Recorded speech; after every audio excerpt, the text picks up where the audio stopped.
everyone, my name is Savannah Kepley and I am a middle school language arts teacher, and I am here from my mobile office because my daughter is always in a lesson somewhere. So I am always in the car, and I decided to take a moment to pop on while she is in her lesson to talk to you a little bit about argumentative writing and how I teach argumentative writing to my middle school students. So when I first started teaching and it was like a writing unit, I was like, all right, let's go. We're gonna write an argumentative paper, pick a topic. It's gonna be like 6 paragraphs and we're gonna use class time to do it. And then I would say, okay, maybe I would help them pick out a topic and then let them go and do some research and that kind of thing. Well, of course, I would not get the best results because our students have not been taught how to write an argumentative paper. Like, they haven't been taught the steps, and that was my fault, right? Like, I did not take the time to structure my lessons so they understood how to write an argumentative paper.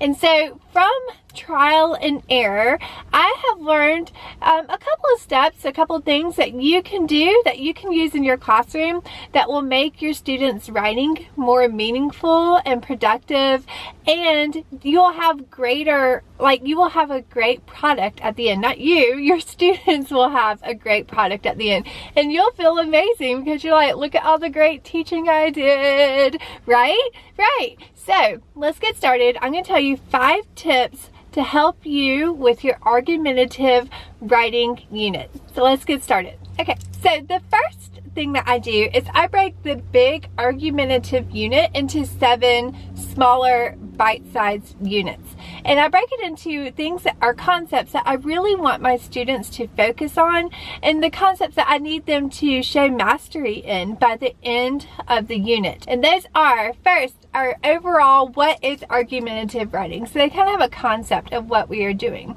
From there, I teach them thesis statements and how to write a quality thesis statement. And then we roll that into quality introduction paragraphs, how to write those. And then after that, I'll do a mini lesson on what is relevant evidence, because they're going to use relevant evidence in their body paragraphs. And then that's the next one, how to write quality body paragraphs with relevant evidence, right? You see how it all starts to connect. Then we roll into what a counter argument is, because we want to use counter arguments in our argumentative writing because that's part of our standard. And then we wrap it up with conclusion paragraphs.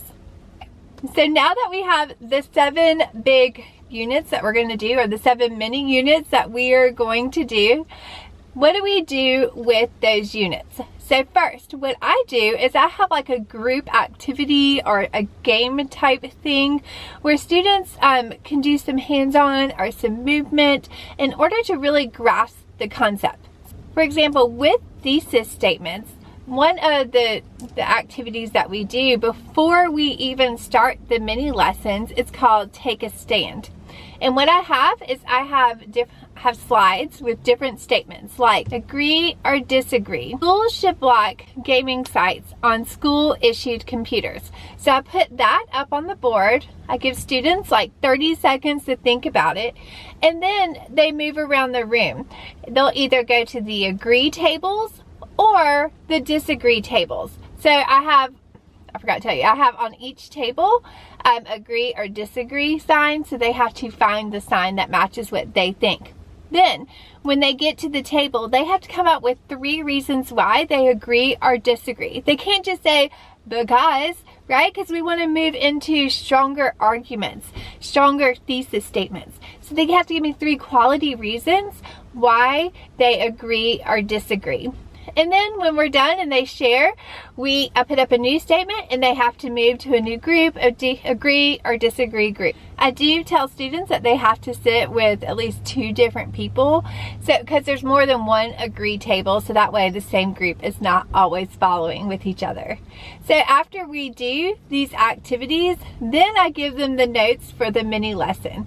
So we'll do the little fun activity and then we roll into the quick notes on the mini lesson. So for this thesis one, I would show them how to write a thesis statement, like the notes on how to do it. Now, after we do the activity and the notes, what we do next is we look at examples and we start analyzing examples. I give them a quality example first at the end of our mini lesson so they can see like what a great thesis statement looks like.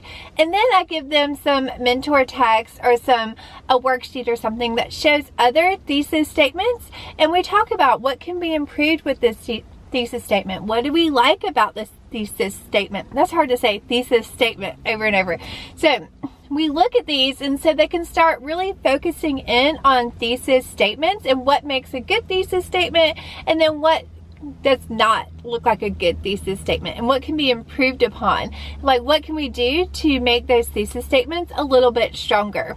So they take all of that knowledge, so the activity that we did, the mini lesson, the analyzing the text, and then it's their turn to start writing. So I give them a graphic organizer for each mini lesson. And so again, if we're sticking with the thesis statement mini lessons, I give them a graphic organizer, and they start planning their thesis statement. Like, what are their prongs?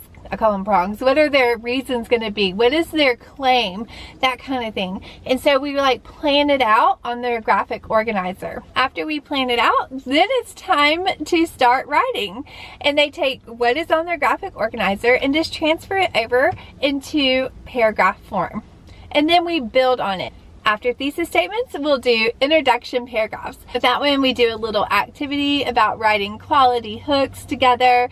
And then I give them a mini lesson on introduction paragraphs. And then we analyze some introduction paragraphs. And then they take their thesis statement and they add it to their introduction plan in their graphic organizer thing that I give them. And then they write it all in a paragraph. I mean, it kind of just flows, right? Like, everything builds on everything else. By doing it like this, by the end of the unit, we have an amazing quality. Even though I keep saying quality, that must be like my key word of this video, quality.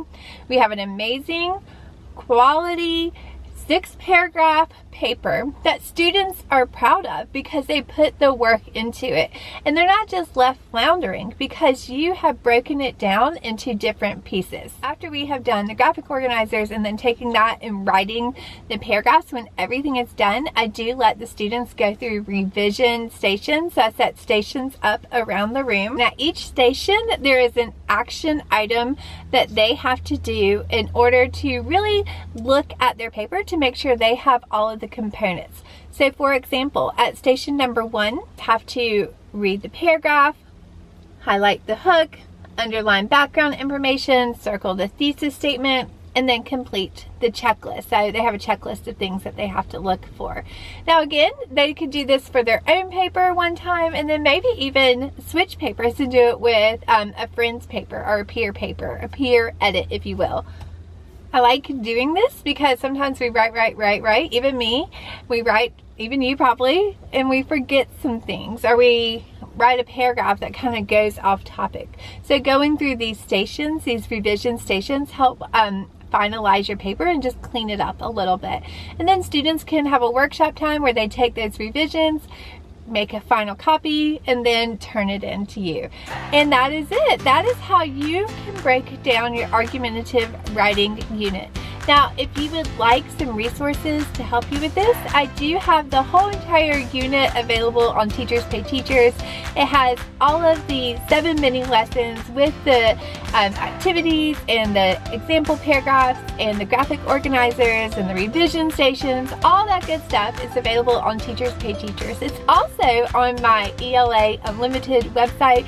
So if you are a middle school language arts teacher and you are looking for quality, engaging activities and resources to use with your middle school students, then this is the site for you, because you can hop on there, download what you need, and use it in your classroom today with minimal prep.